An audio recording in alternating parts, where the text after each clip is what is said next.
Bismillahirrahmanirrahim. Assalamu alaikum. I welcome you all to your very own channel Speak English with Fahad. Once again, this is me, Javedia Rai. I'm going to help you out with the public administration.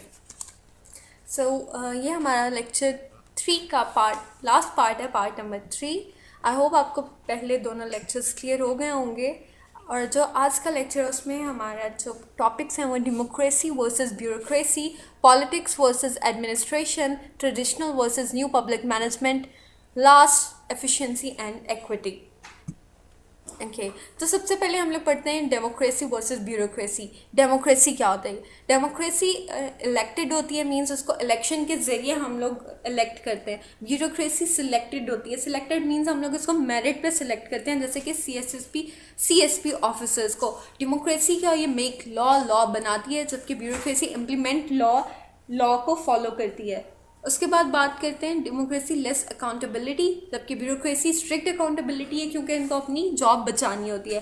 फिर democracy में बात आ जाती है participatory decision making, ये parties मिल के decision लेते हैं, जबकि bureaucracy top to down decision making, means जो सबसे हाई रैंक वाला ऑफिसर होता है वो डिसीजन लेता है, उसके बाद जो सबसे लो रैंक वाला होता है उस तक डिसीजन, मीन्स उनसे जो लो रैंकिंग आते हैं उनके ऊपर डिसीजन इम्प्लीमेंट किया जाता है.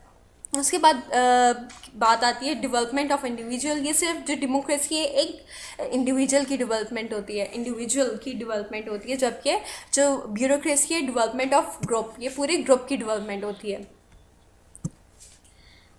उसके बाद आ जाती है पॉलिटिक्स वर्सेस एडमिनिस्ट्रेशन. जो पॉलिटिक्स है वो इमेच्योर होते हैं.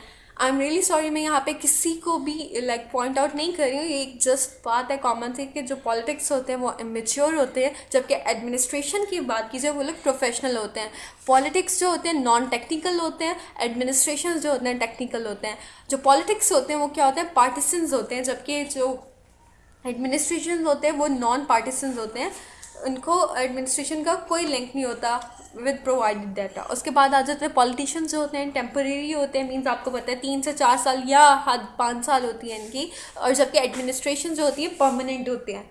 उसके बाद बात आ जाती है जो पॉलिटिशियंस होते हैं उनके मोर पब्लिक कॉन्टेक्ट्स होते हैं, उनको लोगों के साथ ज़्यादा कॉन्टेक्ट बनाने पड़ते हैं क्योंकि उनको पब्लिक वोट देती है. और जो एडमिनिस्ट्रेशन होते हैं वो लेस पब्लिक कॉन्टेक्ट्स होते हैं, उनको लोगों के साथ इतने कॉन्टेक्ट्स बनाने की ज़रूरत नहीं होती.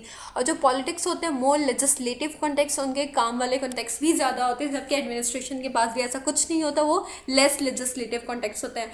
जो पॉलिटिक्स होते हैं वो पॉलिसी फॉर्मुलेशन होते हैं, जबकि एडमिनिस्ट्रेशन लोअर होते हैं.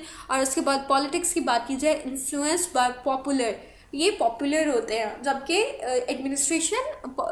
जो पॉलिटिशियंस होते हैं वो पॉपुलैरिटी से इन्फ्लुएंस होते हैं, जबकि एडमिनिस्ट्रेशन जो होते हैं इन्फ्लुएंस बाय टेक्निकल डाटा.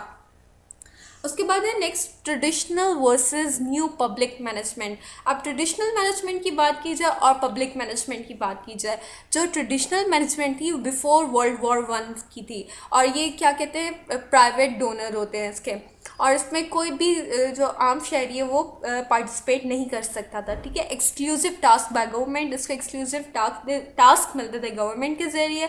और क्या ये प्राइवेट सेक्टर इसमें बिल्कुल भी पार्टिसिपेट करने के लिए अलाउड नहीं होता था. अवॉइडिंग सिटीजन्स को अवॉइड किया जाता था. पब्लिक प्राइवेट डिस्टिंक्शन इसमें मीन्स पब्लिक को बिल्कुल भी बोलने की इजाज़त नहीं थी. हायरार्की होती थी इसमें, rigid rule bound and hierarchical model के बारे में बात की जाती है. और उसके बाद प्रोसेस अकाउंटेबिलिटी, ये क्या करते थे जो नॉट अकाउंटेबल, कोई पूछने वाला इनको नहीं होता था, इनको जो दिल में आता था वही करते होते. उसके बाद ये रोबोट इनको भी कह सकते थे, सेंट्रली कंट्रोल किया जाता था. उसके बाद एनोनिमस ब्यूरोक्रेसी की बात आ जाती है. और जबकि इंस्टेड ऑफ ट्रेडिशनल मैनेजमेंट अगर हम लोग न्यू पब्लिक मैनेजमेंट की बात करें तो ये कोलैबोरेटिव एक्सरसाइज है, सिटीज़न फ्रेंडली, सिटीज़न के साथ बहुत फ्रेंडली थी. पब्लिक प्राइवेट पार्टनरशिप मीन्स जहाँ पे पब्लिक को डिस्टिंक्ट किया जाता था उनकी राय नहीं ली जाती थी. न्यू पब्लिक मैनेजमेंट में पब्लिक की राय ली जाती है.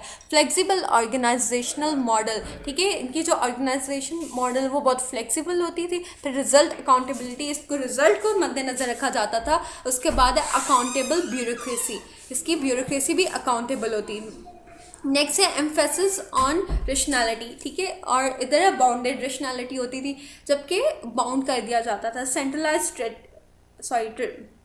ट्रेडिशनल में सेंट्रलाइज स्ट्रेटजी होती थी, और जो इसमें न्यू पब्लिक मैनेजमेंट में डिसेंट्रलाइज स्ट्रेटजी होती है।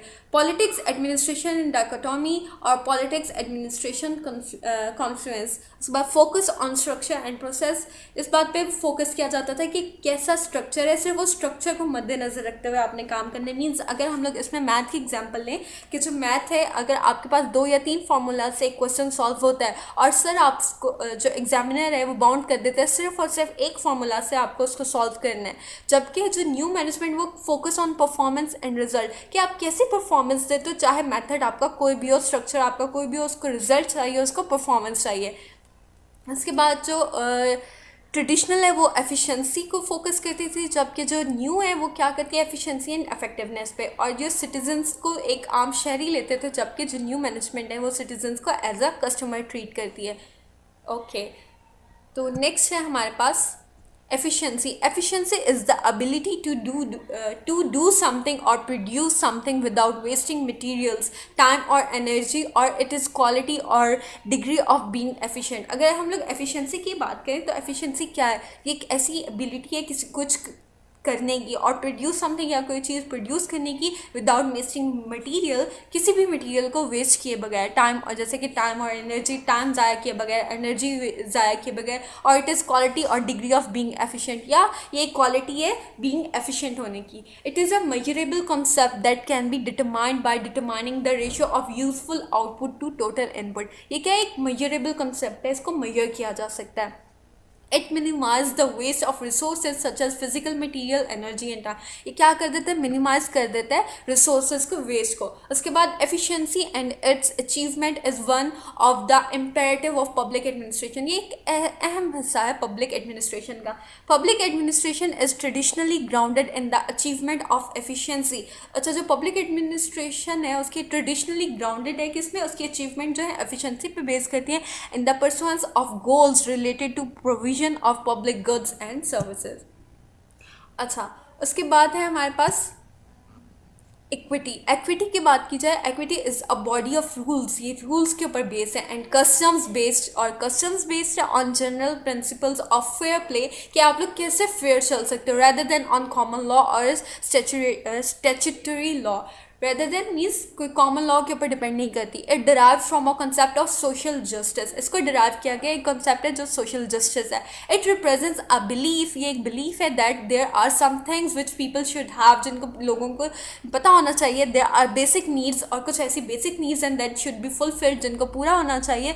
That burdens and reward should not be spread to divergently across the community, and that policy should be directed with impartially fairness and justice toward these end. equity का मतलब है कि fair तरीके से सारी game खेली जाए और सबको जस्टिस और इंसाफ मिले।